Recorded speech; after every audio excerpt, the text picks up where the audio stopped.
Okay, come to the stage right now. A very funny lady. Please get up for Lezlie Schreiber.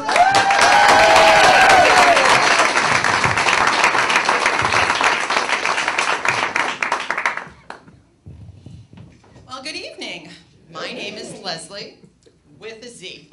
I wonder how many times in my life I've said those three words with a Z.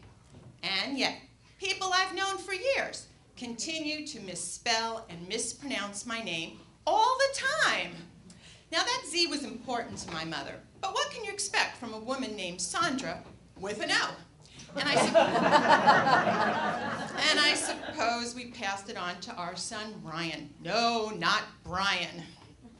So I really shouldn't be here tonight. It's the Jewish holiday of Passover. And most Jewish holidays go like this. They tried to kill us, we won, let's eat.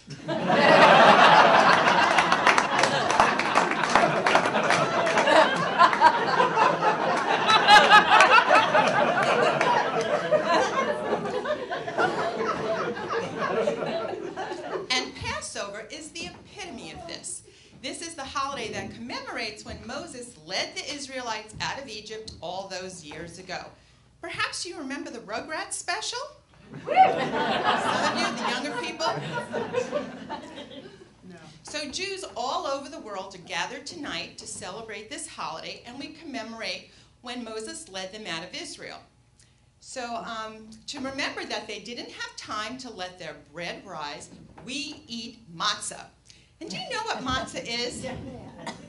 Matzah is a flat, square cracker made out of flour and water. That's it. No other ingredients. And do you know what flour and water make? They make paste. And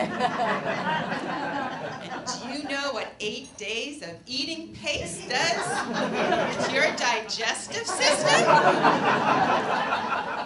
You end up loaded with one big matzo ball in your belly. So it's no wonder that so many Jewish recipes call for prunes. And it gives new meaning to Moses' plea to the Pharaoh, let my people go.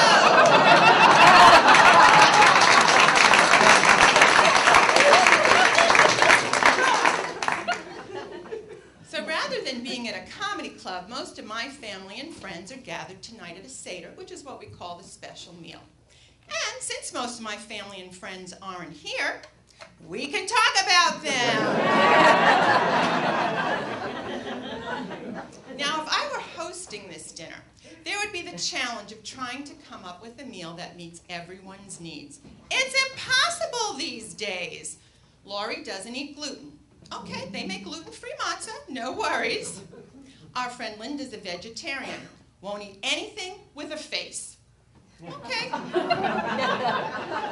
I respect that. Just don't ask me to give up a nice brisket. And Janice will eat chicken and seafood, but never red meat. And Karen will eat meat, but only if it's certified kosher. And just recently, our friend Sharon became a pescatarian. No, she didn't convert religions. Now she only eats fish. And of course, in every group, there has to be a vegan who... Didn't see that, did you? That's what I think of vegans. Well, that vegan won't eat anything. So what's there left to serve? Kale, broccoli, and quinoa. And matzah, of course. Might as well skip the Seder anyway. So after 33 years, I have retired from being a special education teacher. Special ed is a field full of acronyms. SDC, RSP, ADD, SDC, etc., etc. Or as we like to say, ETC.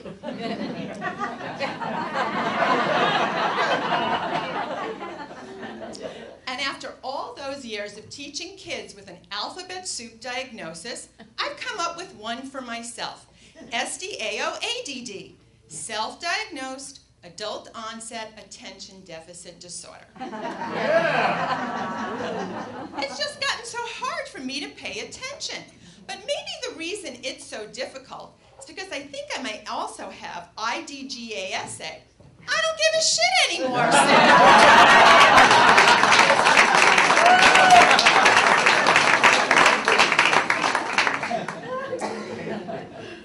Recently, my brother-in-law, the lawyer, spent a week with us, and I really do love him. But every time he says, long story short, I know what that means, so why not be honest and say, long story long? Or even more accurately, I'm a lawyer who gets paid by the hour. So, short story long. And once he starts his story, he likes to check in with me. You still with me? And I lie. Sure, I'm still with you. I'm just not paying attention anymore. Because let's face it, I don't give a shit anyway. So every once in a while I nod and say, wow, well really? Seems to satisfy him. But I get in trouble when a few days later he refers back to that story that I didn't pay attention to in the first place. But then I can blame it on another adult onset issue, CRS. Can't remember shit. You know, and this lack of memory is no laughing matter. When I can remember all the things I've forgotten, let me tell you, if I can remember, it's really impacting my life. Now, most days I can't remember what I had for dinner the night before, but I can recall both my mother and my grandmother complaining about their memories. So I know I come by this issue naturally, and it's not a result of all the pot I smoked back in my 20s. What was I talking about again? Oh, yeah. Being retired, and it's wonderful. Best part, I can go to the bathroom whenever I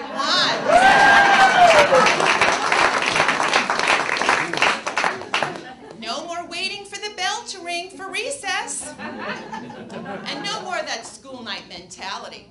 I can go out any night of the week, even if it is a school night, because it's not for me.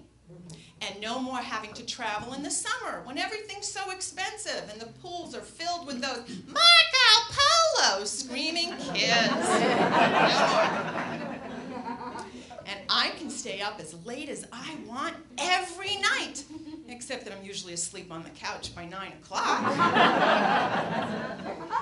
And I can sleep in every morning as late as I want, except that I'm usually up before the sun. But I can take a nap every afternoon if I want, because I'm a retired lady.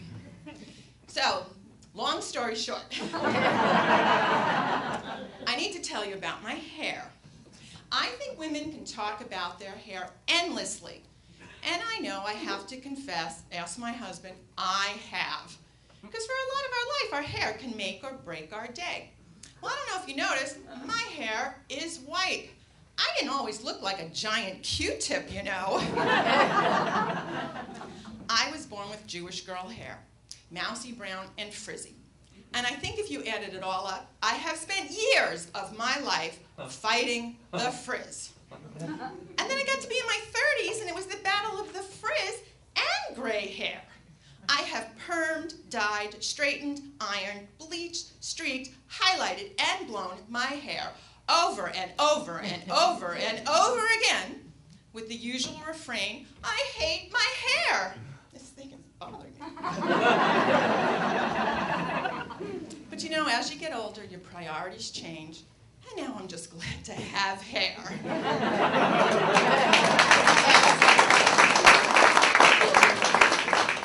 And my refrain is, it's just hair. Who cares?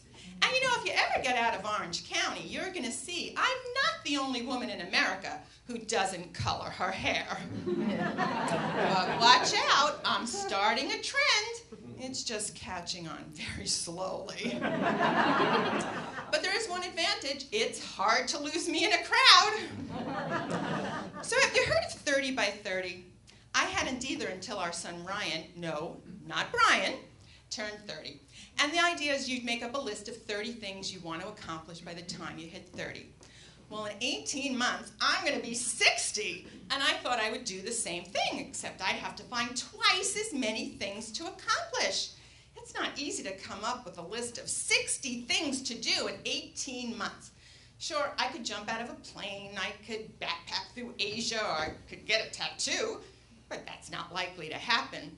So I'm working on a list of attainable goals for me for the next 18 months, like get a colonoscopy, have my teeth cleaned 3 times, finally organize the junk drawer in the kitchen, match up all my socks.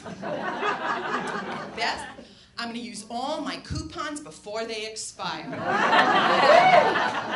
And even better, maybe I'll remember to take those coupons with me when I leave the house. So that's my set. If you liked it, I'm Leslie with a Z.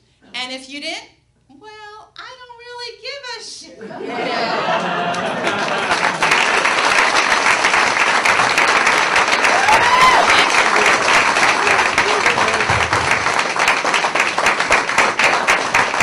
Lezlie Schreiber with a Z. All right, that was great.